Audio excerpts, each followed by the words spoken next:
Hello guys, രജനീസ് വേളിലേക്ക് എല്ലാവർക്കും സ്വാഗതം. ഇന്ന് ഞാനൊരു അടിപൊളി ബ്രേക്ക്ഫാസ്റ്റ് ആയിട്ടാണ് വന്നിരിക്കുന്നത്.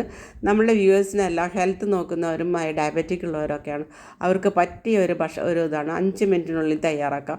അതിനുവേണ്ടി ചീകിയ ക്യാരറ്റ്, ഒരു കഷ്ണം ക്യാരറ്റ്, കുറച്ച് മത്തങ്ങ ഒരു ചെറിയ പീസ്, ഒരു പകുതി ക്യാപ്സിക്കം, കുറച്ച് തേങ്ങ ചിരകിയത്, മല്ലിയില, ഒരു കഷ്ണം ഇഞ്ചി, പിന്നെ കുറച്ച് കറിവേപ്പില, പിന്നെ കുതിർത്തിയ കപ്പലണ്ടി, ഇതെല്ലാമാണ് വേണ്ടത്. അപ്പോൾ നമുക്ക് ആദ്യമായിട്ട് ഇതെല്ലാം നമുക്ക് താളിക്കാൻ വയ്ക്കാം.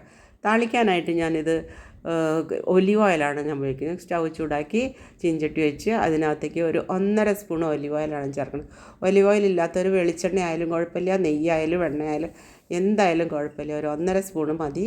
അതിലേക്ക് ഒരു 1/2 ടീസ്പൂൺ കടുകിട്ട്, പിന്നെ ഒരു ഉണക്കമുളകിട്ട്, 3-4 എതൾ കറിവേപ്പിലയും ഇട്ട് കടുക് പൊട്ടിക്കഴിയുമ്പോൾ നമ്മൾ സ്റ്റൗ ഓഫ് ചെയ്യണം.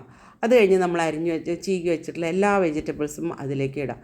ഇട്ട് കഴിഞ്ഞിട്ട് ആദ്യം നമ്മൾ ഇടേണ്ടത് ഇതാണ് തേങ്ങ ചിരകിയതിടുക. അത് കഴിഞ്ഞിട്ട് പിങ്ക് സോൾട്ടാണ് ഞാൻ ഉപയോഗിക്കുന്നത്. സോൾട്ടിന് പകരം അഥവാ സാദാ സോൾട്ടാണെങ്കിലും കുഴപ്പമില്ല, ഞാൻ ഉപയോഗിക്കുന്നത് ഇതാണ്. പിന്നെ അതുകൂടാതെ ഒരു 1/2 ടീസ്പൂൺ കുരുമുളക് പൊടി, പിന്നെ ഒരു ടീസ്പൂൺ നാരങ്ങ നീരും കൂടി ഒഴിച്ച് കഴിഞ്ഞാൽ നമ്മളുടെ ബ്രേക്ക്ഫാസ്റ്റ് റെഡിയാണ്. ഇതെല്ലാം ഇളക്കി യോജിപ്പിച്ചാൽ റെഡിയായി. അങ്ങനെ ഒരു സെർവിങ് ഡിഷിലേക്ക് ഞാനിത് പകർത്തുകയാണ്. അപ്പോൾ ഇതുപോലെയുള്ള നല്ല നല്ല ബ്രേക്ക്ഫാസ്റ്റുകൾ, ഹെൽത്തി ആയിട്ടുള്ള ബ്രേക്ക്ഫാസ്റ്റുകൾ ഇനിയും എൻ്റെ ചാനലിൽ വരുന്നതാണ്. അപ്പോൾ സബ്സ്ക്രൈബ് ചെയ്യാത്തവർ സബ്സ്ക്രൈബ് ചെയ്യാൻ മറക്കരുത്. അപ്പോൾ അടുത്ത വീഡിയോ വരെ, ഓക്കെ, ബൈ.